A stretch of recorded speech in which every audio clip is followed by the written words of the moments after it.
31 साल पहले 1993 में एक बच्चा गायब हो जाता है 7 साल का, और इसकी गुमशुदगी की रिपोर्ट थाने में लिखाई जाती है। काफी खोजबीन होता है, कहीं उसका अता पता नहीं चलता है। आसपास के गांव में जहां लोग उसके परिवार को बताते थे, वो परिवार वहां पे खोजने के लिए चला जाता था, लेकिन उस बच्चे का कोई अता पता नहीं चलता है। अचानक से गाजियाबाद थाने से फोन उस परिवार को जाता है कि जो आपने 31 साल पहले रिपोर्ट लिखाई थी अपने बच्चे के खोने की, एक लड़का यहाँ पर आया हुआ है। वो बता रहा है कि 25-30 साल पहले वो यहीं से गायब हुआ था, तो आप आके इसकी पहचान करिए, क्या ये आपका ही बेटा तो नहीं है। इस तरह से जैसे ही बातें उस परिवार के लोगों को पता चलती है, तुरंत भागकर वो थाने गाजियाबाद पर पहुंच जाते हैं, और वहां पे जब उस लड़के से बातचीत करते हैं तो उनको थोड़ा थोड़ा यकीन होता है कि हाँ, ये मेरा खोया हुआ बेटा राजू ही है।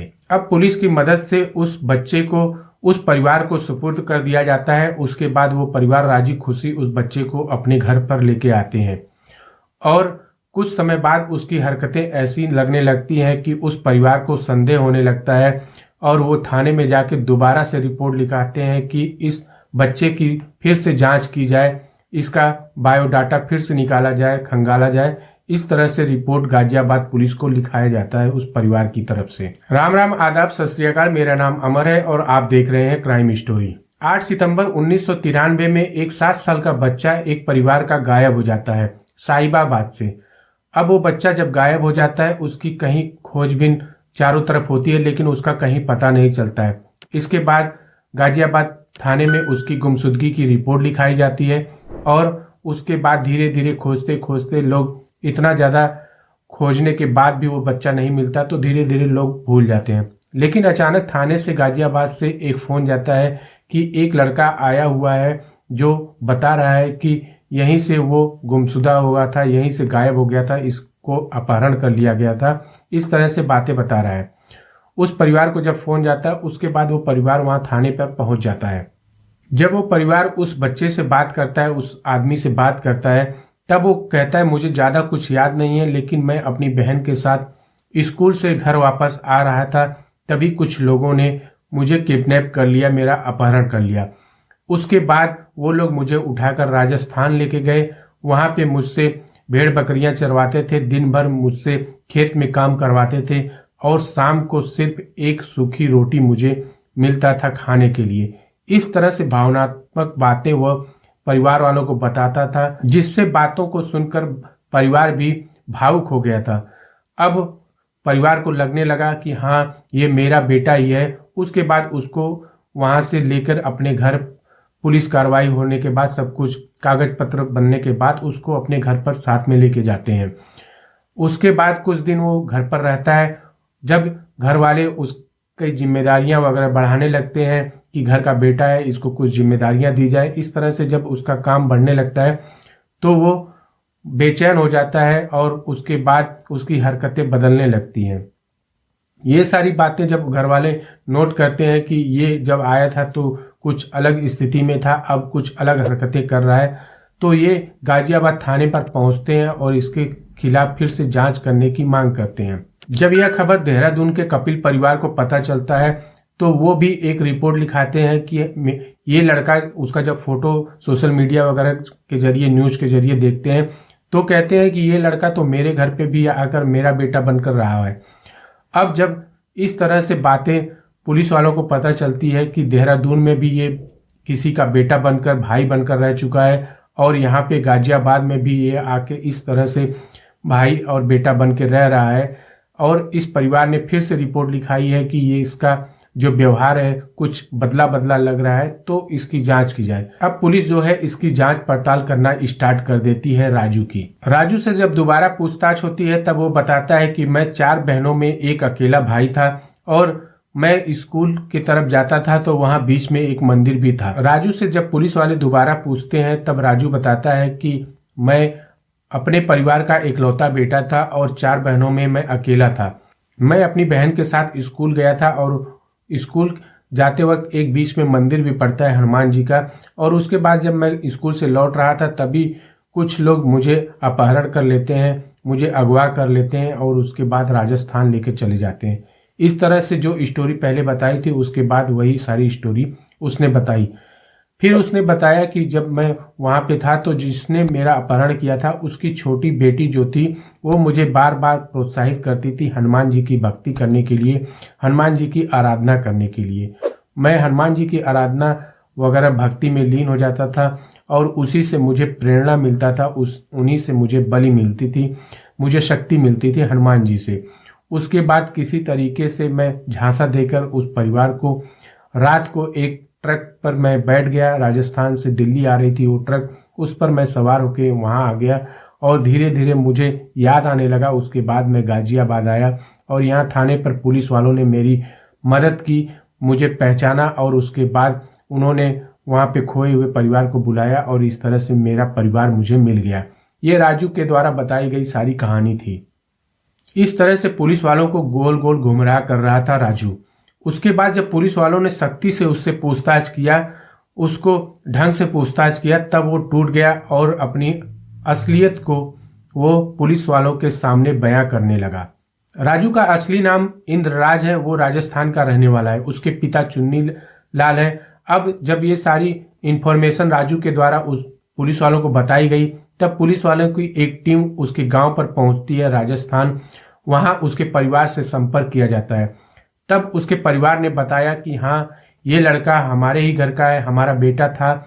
2005 में इसको हमने घर से बेदखल कर दिया, इसकी जायदाद वगैरह सब कुछ से इसको बेदखल कर दिया गया। अब पुलिस वालों ने पूछा इस तरह से ऐसा क्या हो गया था कि इसको घर से बेदखल करना पड़ा। बचपन से ही ये आदतन चोर था, ये छोटी मोटी चोरियां करता था, आस पड़ोस में इधर उधर किसी के भी घर जाता था, कुछ न कुछ चुरा लेता था। कभी दुकान पर जाता था, कुछ चुरा लेता था, मोबाइल की दुकान से मोबाइल वगैरह चुरा लेता था। इस तरह से जिस हिसाब से ये बढ़ रहा था उसी हिसाब से इसकी हरकतें भी बढ़ने लगी थी।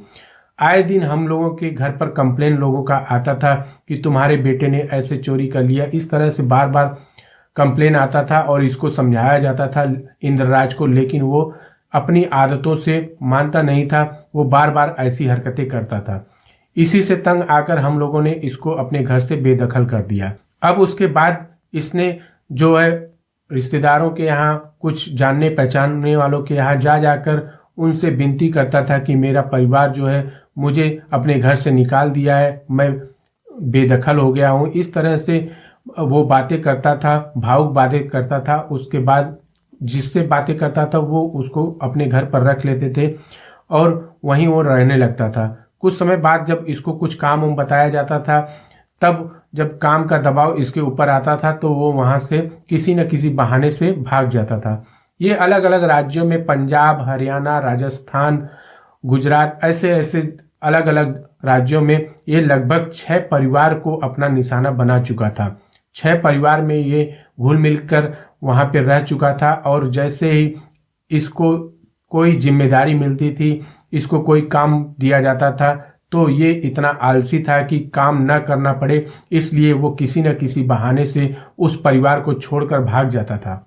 यह बिना मेहनत के ऐशो आराम की जिंदगी वो जीना चाहता था। वो कुछ बोलने की एक्टिंग ढोंग भी करता था, कुछ बातों का वो स्पष्ट नहीं हो पाता था उसकी बातों से, तो लोग सोचते थे कि ये इस तरह से टॉर्चर किया गया है। जो अब उसने अपनी राजस्थान वाली कहानी सुनाई थी कि दिन भर में एक रोटी खाता था, तो लोग सोचते थे कि इस तरह से बेचारे की मानसिक स्थिति भी थोड़ी सी हल्की हो गई है, तो लोग ज़्यादा इस पर दबाव नहीं डालते थे, बातों को ज़्यादा पूछते नहीं थे और कम ही बातें ये भी करता था। ऐसे करते करते उसने एक उत्तराखंड के परिवार को चुना। वहाँ आसपास में जाकर कुछ थोड़ी बहुत जानकारियां उसने जुटाई। उसके बाद वो डायरेक्ट थाने में पहुंच गया। थाने में पहुंचने के बाद बताता है कि मैं 25-30 साल पहले यहाँ से गायब हो गया था, इसी एरिया से। इस तरह से कहानी वो थाने वालों को बताता है। थाने वाले भी, पुलिस वाले उसकी सहयोग में लग जाते हैं और जो भी आसपास के गुमशुदगी की रिपोर्ट हुई होती है उन सब परिवारों को बुलाया जाता है। और उसके बाद राजू जो उसी में से एक परिवार को टारगेट करता है और कहता है कि हाँ, यही मेरे परिवार है, यही मेरे माँ और पिता हैं। इस तरह से बातें करता। उसके बाद उस परिवार वाले जो होते हैं वेरीफाई करने के लिए उससे थोड़ी बहुत बातें करते हैं, आपस में भी बातें करने लगते हैं। अब वो उनकी बातों को बड़े ही सीरियस तरीके से सुनता था और कुछ पॉइंट उसमें से अपने दिमाग में बैठा लेता था, ये किस तरह से क्या क्या बातें कर रहे हैं। तो भावनात्मक तरीके से वो अपनी बातों को उनके सामने रखता था। एक दो पॉइंट जो उनका सुना हुआ था वही उनके सामने वो कहने लगता था। अब परिवार को लगने लगता था कि हाँ, इसको थोड़ा बहुत याद है। इस तरह से बातें जब परिवार सुनता था तो वो कहते थे कि हाँ, इसको थोड़ा बहुत याद है। पुलिस वालों को भी कहते थे कि 30 साल पहले गायब हुआ था तो इतना ज़्यादा याद नहीं है, लेकिन हाँ, ये हमारा ही बेटा है। इस तरह से पुलिस वालों को कह के कागजी कार्रवाई जो होती है पुलिस वालों उसको करके उस थाने से ही उस बच्चे को वहां उस परिवार को सुपुर्द कर दिया जाता था। उसके बाद वो परिवार उसको अपने साथ रखता था, लेकिन ज्यादा दिन तक वो नहीं रह पाता था। जैसे ही जिम्मेदारियां आती थी वो वहां से निकलकर भाग खड़ा होता था और अगले परिवार की टारगेट पर वो लग जाता था। ऐसे ही वो गाजियाबाद आया और उसने कुछ दिन, एक दो दिन इधर उधर घूमे, कुछ वहां पे कुछ चिन्हित चीजों को उसने नोट किया। उसके बाद पुलिस थाने में पहुंच गया और पुलिस वाले ही उसके जो है गुनाह के गवाह बन जाते थे। पुलिस वाले ही उसके गुनाह में शामिल हो जाते थे एक तरह का ये। और पुलिस वालों को भी ये लगता था कि किसी का खोया हुआ बेटा मिल जा रहा है, इससे बड़ी बात क्या हो सकती है। पुलिस वाले बाकायदे उसको थाने में इज्जत से बैठाकर चाय नाश्ता भी कराते थे और उसके बाद उन सारे परिवार को बुलाया जाता था और उसी में से राजू अपना परिवार टारगेट फिक्स करता था और उन्हीं के साथ वो उनके घर हो लेता था। तो इस तरह से एक दिमाग से हल्का लगने वाला एक व्यक्ति इंद्रराज उर्फ राजू बनकर जो लोगों को बेवकूफ बनाता था, वो कहीं ना कहीं पुलिस के हत्थे चढ़ गया और पुलिस वाले ने इसको जेल में डाल दिया है। अब वो कह रहा है कि मैं जेल में भी रहना पसंद करूंगा, बस मुझे कोई काम ना बताए, बस मुझे खाने को आराम से मिलता रहे, मुझे जेल में भी कोई दिक्कत नहीं है। इस तरह से पुलिस वालों को वो बातें बता रहा है। अगर आपका भी कोई परिवार सदस्य खो गया है, बचपन में खो गया है और अचानक से मिल जाए, तो इस तरह की कहानी आप जरूर याद रखिएगा कि इस तरह की भी घटनाएं हो रही हैं और ये घटनाएं अब हो सकता है तेजी से भी बढ़ जाएं, क्योंकि जो गलत चीजें होती हैं उस चीज को लोग जल्दी एक्सेप्ट कर लेते हैं। उस तरह से कहानियां जल्दी बनाने लगते हैं आपराधिक किस्म के लोग और इस तरह से लोगों के भावनाओं के साथ खेलने लगते हैं। तो अगर इस तरह से कोई आपका परिवार मिल जाए तो उसकी गहनता से पूछताछ करिए, छानबीन करिए। उसका आज के समय में डीएनए रिपोर्ट भी बहुत पॉपुलर हो गया है। डीएनए के जरिए आपको पता चल जाएगा कि ये खोया हुआ बेटा परिवार का ही सदस्य है या कोई और है। इस तरह से पूरी जांच पड़ताल करने के बाद ही किसी अजनबी को आप अपने घर पर लाइएगा।